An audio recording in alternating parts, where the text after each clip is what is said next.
Alright guys, it's time to dig deep into NHL's version of rock, paper, scissors, known as the Faceoff. How many of you lose consistently on the draw, only have to spend countless minutes trying to get the puck back? Let's see if I can help with that. I'm No Sleeves 12, and this is Draw Like an Artist.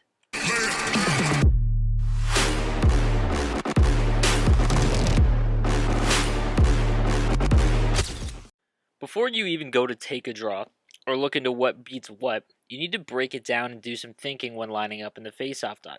How are they setting up? What zone are you in? Have they done the same move the last few times? If you're in your own zone, is he trying for the D-man piss missile? Does it look like he's trying to counter you in the offensive zone? These all need to be answered before every draw to have a better chance of success. First, I want to discuss the faceoff stat. Faceoff stat's not really going to come into play as much as you think. If you do the correct counter to what your opponent is doing, you're going to win the draw.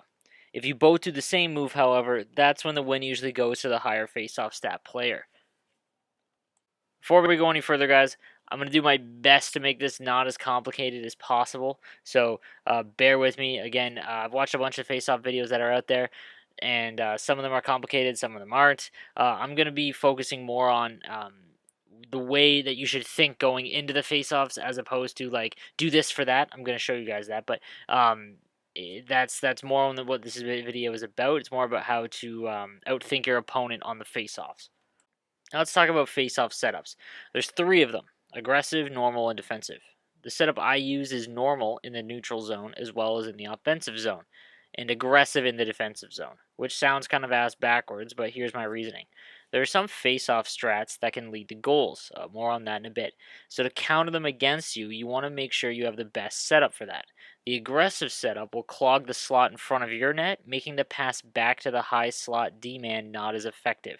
Now, in the offensive zone, if your opponent is forcing you to do slow face-off wins, more on that in a bit as well, then set to a defensive setup in the offensive zone to give yourself some time and space from the opponent's stick check. Okay, so let's talk about the counters. A couple things, guys. First, I want you to go get your controller for whatever system you're using, because I think it's the easiest way if you just kind of do it as you go along with me while I'm showing you.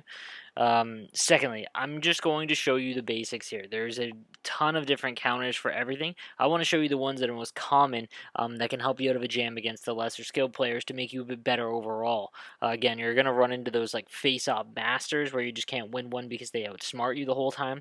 That's more about thinking than actually knowing the counters, but I do just want to stick with the basics, so let's begin.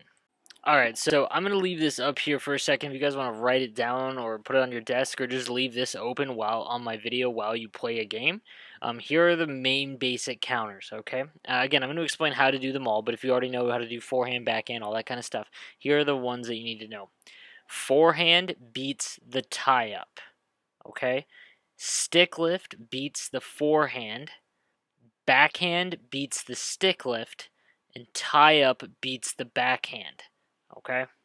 Alright, so now I'm going to show you guys how to do each one of those in a little bit closer detail, starting with the forehand. First, we need to discuss actually getting up to the draw. So to get in position, you want to either do a forehand or backhand setup. Forehand is when the blade is open. Backhand is when the blade is in a straight line, essentially lining up for the draw.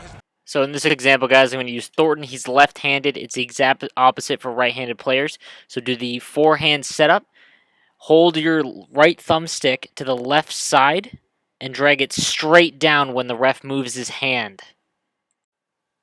So next up is the stick lift. This can be done from the forehand or backhand face-off setup. I'm going to show you the backhand. So the left-handed player, get into the backhand stance by holding the right thumbstick to the right.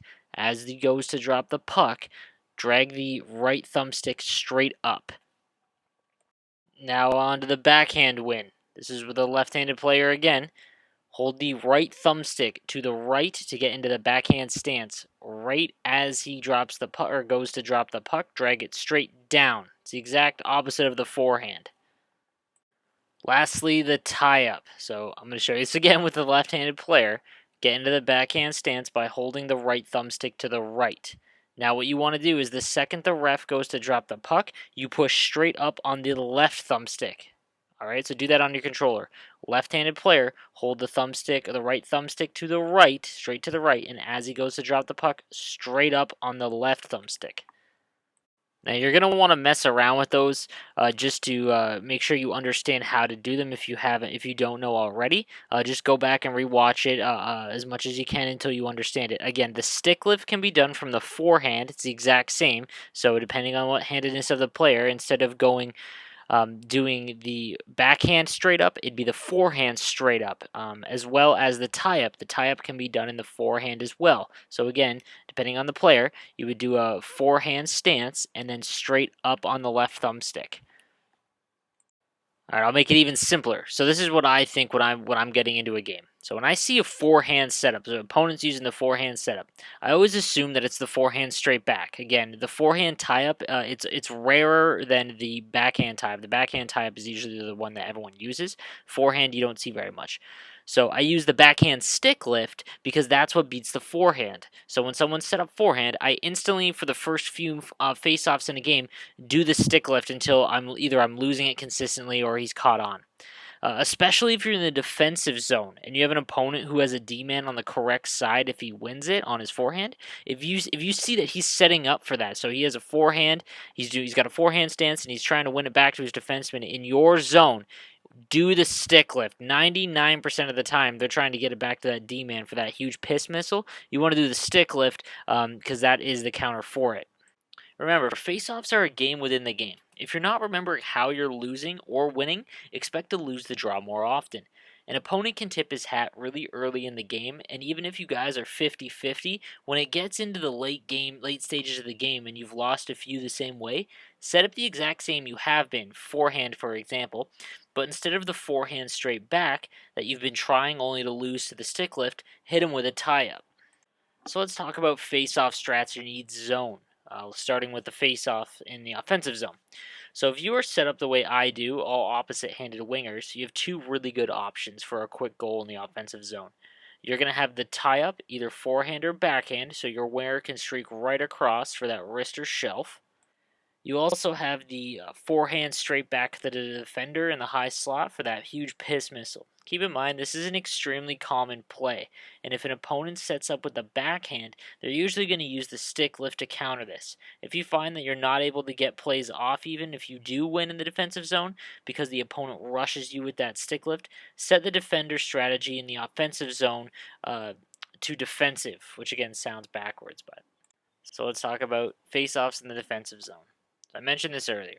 Set up aggressive for the D-zone draw, as it'll help clog the slot. Be sure to notice two things in the defensive zone. First, is the winger furthest from your goalie the opposite hand, meaning can he streak across for the easy path to the net? If he is, and your opponent goes to the backhand setup, 95% of the time he is going for the tie-up. So you guys know what to do. Forehand straight back. Even if you lose because he saw it coming and performs a stick lift back to the D, you've set up to aggressive, and the stick lift is a slow animation, so your guys are going to have a chance to get to him. Second thing to look and notice for is if he sets up forehand and the stick is on the opposite side of his high slot D-man. He's almost certainly going to use the forehand straight back. Pop quiz hot shot. What beats forehand straight back? That's the stick lift. So guys, I hope that helps a little bit as far as thinking your opponent in the face-off dot. I want to mention that you're going to have games where your opponent just fucking ruins you. It happens to everyone. It happens to me once in a while. This video is meant more for you guys to take notice of the setups in each zone to give you a one-up on your opponent. There are other ways to win the draws, but stick to the basics. Once you've kind of mastered all of these draws, you can start messing around with like the forehand kickback and those kind of ones, as well as the deke and shot face-offs. Those don't really win ever, so just keep that in mind. Now, if you found this a little confusing, I really apologize. I almost didn't want to make this face-off video because I've watched a few of them, and they're all somewhat confusing and difficult. It is difficult to explain. So hit me with a comment or let me know. I'll always respond to any comments and whatnot, and I appreciate the feedback, good or bad. So just lay it on me if you guys are having a hard time with this video or if it didn't help. So And lastly, guys, thank you for all the subscriptions and whatnot. I got 1,000 subscribers in my first basically 5 weeks of making NHL content. I really appreciate it. Again, going forward with the series, I'm going to do a video every week at least. But going forward, I have been messing around with Hut for about the last month or so. And what I'm going to do is come up with a series for you guys to show you how to basically work the market as a beginner, someone that isn't a hardcore Hut player. So to work the market as a beginner, as well as see that it is possible to get from Div 10 to Div 1 with spending $0, because a lot of people complain that, oh, it's just credit card teams and whatnot that win. That's simply not the case. So I'm going to document a whole series showing you guys how to make money in the game, not spending anything in it. So I hope you guys will tune in for that. Anyways, thank you guys for watching. I'm No Sleeves 12. Stay average.